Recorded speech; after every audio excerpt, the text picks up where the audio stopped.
Just to give you an idea of what happens, 2.4 gigahertz can be used by anything almost, because you don't need a license to transmit there. Okay, so lots of things use it, including a microwave. Now, everyone says, oh yeah, microwave interference, we've heard of it. But what I've got here is a cup of water. I'm going to put it in the microwave, and you just watch that.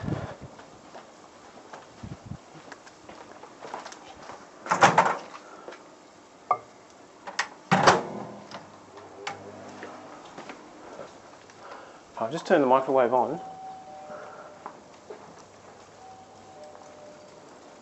Now, the microwave's in the other room, but you can see in the background here there's more non-802.11 activity. I'll see if the lights help. So it started? Oh yeah, it started.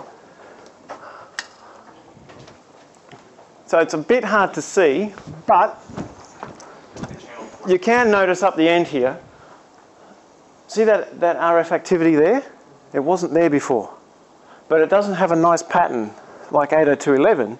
It's just interference.